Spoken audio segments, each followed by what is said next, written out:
Hello दोस्तों, स्वागत है आपका अपने चैनल तैयारी जिद में। आज हम देखने वाले हैं कक्षा 8वीं के विषय हिंदी पेज नंबर 1 से लेकर 5 तक का पूरा हल देखेंगे। यदि आपने हमारा पिछला जो वीडियो है संस्कृत का पूरा हल हमने करवाया हुआ है यहाँ पर, और कक्षा 8वीं के अंग्रेजी का भी हल यहाँ पर करवाया हुआ है। वीडियो के लास्ट में आपको प्लेलिस्ट मिल जाएगी, तो उस पर क्लिक करेंगे तो आपको वीडियो शुरू से मिल जाएंगे एंड तक के लिए। यदि आप चैनल पर पहली बार आएँ तो चैनल को सब्सक्राइब कर लीजिएगा, और यदि वीडियो अच्छा लगता है तो वीडियो को लाइक जरूर कर दीजिएगा। तो यहाँ पर हम देखने वाले हैं पेज नंबर 1 से 5 तक का पूरा हल देखेंगे। इसके बाद जो वीडियो है पूरी लाइन से आपकी आएंगी यहाँ पर। तो यहाँ पर हमारा जो पार्ट रहने वाला है, यहाँ पर लिखा है अलंकार का परिचय। तो आपका ये पार्ट 11 दिया गया है। पार्ट 11 से आपका स्टार्टिंग है। इसके जो लेखक हैं वो सूर्यदास जी हैं, और इनका जो पार्ट है उसका नाम है आपका वात्सल्य के पद। ठीक है, यहाँ पर तो हमारे यहाँ पर जो बात संवाद यहाँ पर लिखा हुआ है, तो इसको अच्छे से आप पढ़ लेंगे। इसको पढ़ लेने के बाद आप यहाँ पर देखेंगे इसका अभ्यास दिया है, तो इसको हम अभ्यास यहाँ पर अच्छे से करने वाले हैं। तो देखिए यहाँ पर अच्छे से करेंगे। तो पहले वाले में यहाँ पर देखते चलिएगा। यहाँ पर आपको इस खाली स्थान है किस प्रकार से भरना है। पहला हमारा लिखा है रिक्त स्थानों की पूर्ति कीजिए। तो यहाँ पर लिखा है, पहले को पढ़ेंगे। यहाँ पर लिखा है काव्य की शोभा बढ़ाने वाले तत्व क्या कहलाते हैं। तो इसका पहले का आंसर हो जाएगा अलंकार कहलाते हैं। पहले का आपका आंसर हो जाएगा अलंकार। इसके बाद आपका दूसरा लिखा हुआ है अलंकार का अर्थ क्या होता है। तो अलंकार का अर्थ होता है आभूषण। तो दूसरे का हमारा क्या हो जाएगा आंसर, आभूषण। इसके बाद तीसरे वाले में हमसे क्या पूछा है, अलंग करोति इति। तो इसका एक ये क्या है आपका छंद होता, मतलब एक प्रकार से एक परिभाषा होती है इसकी। तो इसमें हमें क्या भरना है, इसमें अलंकार भर लेना है। तीसरे वाले में भी आपको क्या भरना है, यहाँ पर अलंकार भर लेना है।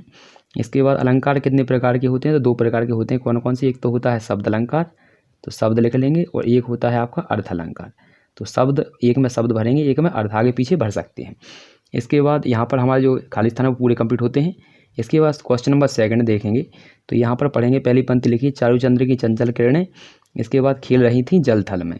तो ये हमें एक प्रकार का यहाँ पर अभ्यास दिया गया है, इसको हमें देखना है। देखिए क्या क्वेश्चन दिया गया है। प्रारंभ, यहाँ पर लिखा शब्द की प्रारंभिक पंक्ति में, शब्दों की प्रारंभिक पंक्ति में किस वर्ण की आवृत्ति अधिक बार हुई है।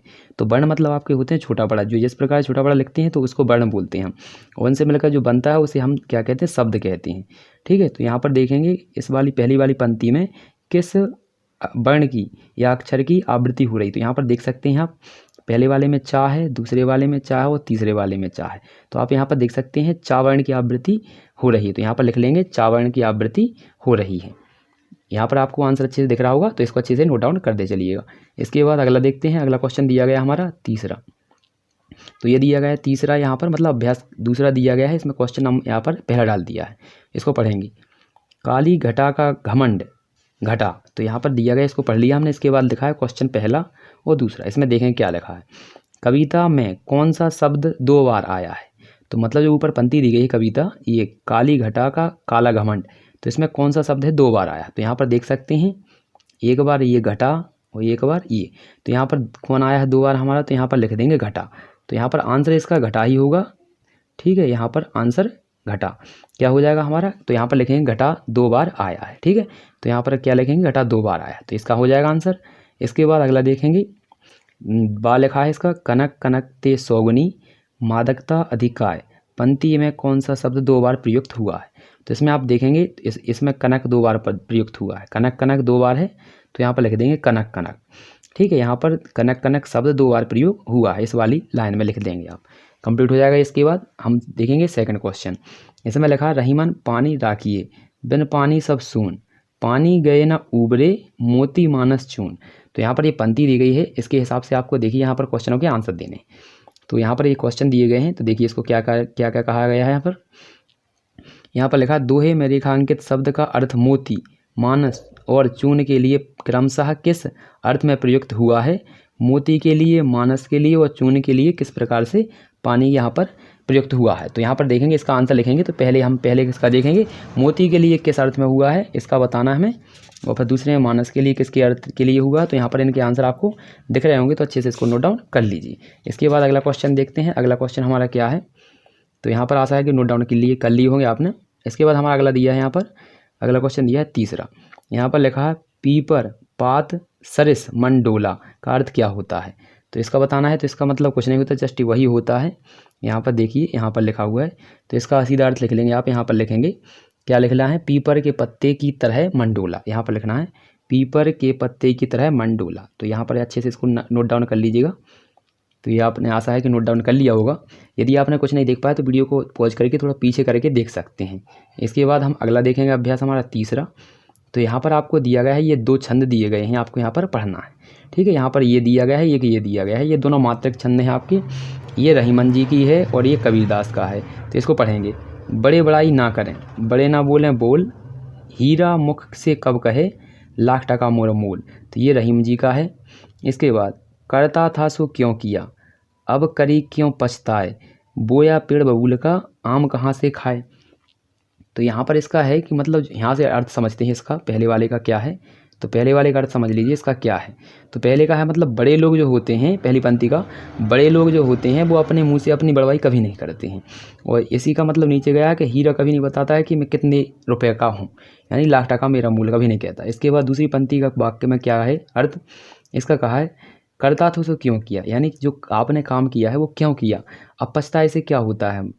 क्योंकि जो पहले जो सोचना था, क्योंकि अगर मान लीजिए आपने कक्षा 8 में पढ़ाई करनी थी और आपने 10 तक आ चुके हैं और पढ़ाई नहीं की है, तो अब आपको पछताने से क्या होता है। जैसे बोया, यहाँ पर बोया पेड़ बबूल का, यानी बमुरा का पेड़ अगर आपने बोया है तो आपको आम कहाँ से खाने के लिए मिलेंगे। तो ये कबीर जी का दोहा है। जो भी आपका कमाई है वो समय पर निपटाना चाहिए, क्योंकि जो समय हम काम नहीं करते हैं वो हमेशा हमें क्या है, पहले जिस दिन हम करते नहीं हैं उस दिन तो कोई नहीं होता है। जैसे मान लीजिए कि आपने 8 में नहीं पढ़ा तो 8 में आपको समस्या नहीं देगा, ये आपको आगे जाकर 10 या 12वीं में ये आपको समस्या देगी पढ़ाई। तो यहाँ पर देखेंगे इसके क्वेश्चन क्या हैं। तो यहाँ पर क्वेश्चन दिया गया है, यहाँ पर लिखा है इन दोहों को पढ़कर निम्नलिखित प्रश्नों को उत्तर दीजिए। तो पहला क्वेश्चन दिया है बड़े लोग अपने, यहाँ पर बड़े लोग कौन सा काम नहीं करते हैं। तो बड़े लोग क्या नहीं करते हैं, बड़े लोग अपने मुंह से अपनी बड़वाई नहीं करते हैं। तो यहाँ पर लिखेंगे बड़ाई ना करें। यहाँ पर आंसर इसका दिख रहा होगा आपको स्क्रीन पर, तो अच्छे से नोट। अगला है क्वेश्चन हमारा सेकंड, कौन अपना मूल्य स्वयं नहीं कहता यानी बताता है। तो कौन नहीं बताता है, तो यहाँ पर आंसर हो जाएगा इसका ही। यहाँ पर आंसर यहाँ पर दिख रहा होगा आपको स्क्रीन पर, अच्छे से नोट डाउन कर लेना। तीसरा क्वेश्चन देख लेते हैं क्या लिखा है। ही जो यहाँ पर रहीमन जी के दोहे में किन वर्णों की आवृत्ति 2 या 2 से अधिक बार हुई है। तो कौन से वर्ण हैं जिनकी आवृत्ति 2 या 2 से अधिक बार हुई है। तो यहाँ पर इनका देख लीजिए, दोहा आपको यहाँ पर किताब में दिख रहा होगा, रहीम जी के ऊपर वाला जो है वो रहीम जी का है। तो यहाँ पर वर्ण 2 चीज़ें कौन कौन सी है, एक तो यहाँ पर आंसर इनका अच्छे से नोट डाउन आपको करते चलना है। इसके बाद अगला क्वेश्चन देखते हैं। अगला क्वेश्चन हमारा क्या दिया गया है। तो ये क्वेश्चन नंबर आपका हो चुका है 4 पेज तक। यहाँ पर देखेंगे अगला हमारा दिया गया है यहाँ पर 5वां पेज नंबर है। इसमें लिखा है चौथा क्वेश्चन, कबीर के अनुसार बबूल का पेड़ बोने से क्या खाने को नहीं मिल सकता। अभी हाल हमने पढ़ा था, क्या पढ़ा था अभी हाल, ये पढ़ा था करता था तो क्यों किया, अब करें क्यों पछताए, बोया पेड़ बबूल का, आम कहाँ से खाए। तो इसमें आंसर हो जाएगा इसका आम। क्या नहीं मिलता खाने के लिए, आम, क्योंकि यदि आप बबूल का पेड़ बोएंगे तो कहाँ से मिलेगा, आम। तो पहले का आंसर हो जाएगा आम। अच्छे से लिख लीजिएगा, आम तो लिख सकते हैं आप। इसके बाद कोई व्यक्ति कब पछताता है, कोई भी व्यक्ति कब पछताता है, जब कोई भी काम बिगड़ जाता है। क्या लिखेंगे, जब कोई काम बिगड़ जाता है तब व्यक्ति पछताता है।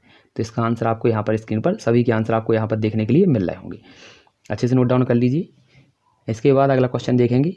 आप यदि नहीं लिख पाते हैं जल्दी तो पॉज कर लिया करें, वीडियो को रोक कर आप लिख लिया करें। इसके बाद अगला क्वेश्चन देखेंगे। हमारा अगला क्वेश्चन यहाँ पर दिया है, अभ्यास दिया है चौथा, दिए गए कबीर के दोहे की प्रथम पंक्ति में किस वर्ण की आवृत्ति हुई है, यानी किस वर्ण की आवृत्ति हुई है। यहाँ पर किसका देखना है हमें, तो यहाँ पर कबीरदास जी के दोहे देखना है। तो देखिए किस वर्ण की आवृत्ति हुई है यहाँ पर प्रथम पंक्ति में। तो आइए दिखा देते हैं यहाँ पर। तो ये रहा आपका कबीरदास जी की, ये आपका यहाँ पर दिया गया है और ये पहली पंक्ति है। इसमें हमें बताना है किस वर्ण की आवृत्ति यहाँ पर हुई है, यानी किसकी आवृत्ति ज़्यादा हुई है। देखेंगे यहाँ पर, देखिए यहाँ पर वर्ण कहा है आपका या फिर किसका कहा है। आपको यहाँ पर पंक्ति में ये पूछा है किस वर्ण की आवृत्ति हुई है। वर्ण मतलब होता है अक्षर, तो किसकी आवृत्ति हो रही है यहाँ पर देखेंगे पहले वाले में। तो यहाँ पर देखेंगे इसमें का, तो इसमें कौन से वर्ण की आवृत्ति हो रही है आपकी, का की हो रही है, ध्यान रखेंगे। तो पहली वाली पंक्ति में आपका क्या हो जाएगा, का हो जाएगा पहले पंक्ति का आंसर। तो यहाँ पर ये रहा किस वर्ण की आवृत्ति हो रही है, यहाँ पर ये लिखेंगे। तो यहाँ पर इसका आंसर लिख लीजिए, इसका लिखेंगे यहाँ पर। तो का वर्ण की आवृत्ति हो रही है, किसकी हो रही है, का वर्ण की आवृत्ति, का वर्ण। तो यहाँ पर अच्छे से नोट डाउन कर लीजिएगा, यहाँ पर लिखा हुआ है आंसर। इसके बाद नीचे लिख देते हैं दूसरे का देखेंगे, कबीर के दोहे की दूसरी पंक्ति में किस वर्ण की आवृत्ति हो रही है। तो दूसरे वाले वर्ण को आप अच्छे से देख लीजिए। इसमें पहला है बोया पेड़ बबूल का, आम कहाँ से खाए। तो इसमें देखेंगे आपका बा 2 बार आया है, बबूल में है और बोया में है। इसके बाद खा आपका एक ही बार आया है, इसमें केवल आप देख सकते हैं तो बा वर्ण की आवृत्ति है। तो इसका आंसर भी आपको यहाँ पर दिख रहा होगा स्क्रीन पर, तो अच्छे से नोट डाउन कर लीजिए। इसके बाद देखेंगे क्वेश्चन नंबर तीसरा। तो ये दूसरा तो हमने देख लिया, उसमें ये तीसरे का देखेंगे हम। कविता में शब्दों के प्रारंभ या अंत में एक ही वर्ण की आवृत्ति क्या प्रभाव डालती है? तो यहाँ पर इसका आंसर देखेंगे आप, यहाँ पर देख लीजिए अच्छे से इसका आंसर। ये तीसरे का क्वेश्चन का आंसर दिख रहा होगा आपको स्क्रीन पर। अगला लिखा है इन दोहों में कौन सा अलंकार है? यहाँ पर अलंकार का नाम बताना है हमें, यानी इन दोहों में कौन सा अलंकार हो जाएगा, तो यहाँ पर बताना है। तो यहाँ पर देखेंगे इसमें यमक अलंकार हो जाएगा, तो यहाँ पर अच्छे से लिख देते हैं यमक। तो यहाँ पर अच्छे से लिख लीजिएगा यमक अलंकार, यमक अलंकार। ठीक है, यहाँ पर यमक अलंकार हो जाएगा, तो अच्छे से नोट डाउन कर लीजिएगा। इसके बाद देखेंगे अगला 5वां क्वेश्चन दिया है, अनुप्रास अलंकार की परिभाषा लिखना है। तो अनुप्रास की आपको यहाँ पर परिभाषा दिख रही होगी, अच्छे से इसको नोट डाउन कर लीजिएगा। ये हमारा पेज नंबर आपका देख सकते हैं कितना है, तो ये पेज नंबर आपका 5 है। तो यहाँ पर ये कंप्लीट कर लिया है हमने, इसका पूरा हल आपको यहाँ पर मिल चुका है। यदि वीडियो अच्छा लगता है तो वीडियो को लाइक कर दीजिएगा, साथ ही साथ चैनल पर पहली बार आए हैं तो चैनल को सब्सक्राइब जरूर कर लीजिएगा। आपके जो अर्धवार्षिक पेपर हैं वो आपके 7 तारीख से स्टार्ट होने वाले हैं, तो तैयारी अच्छे से रखें। तो मिलते हैं अगली वीडियो में, तब तक के लिए जय हिंद जय भारत।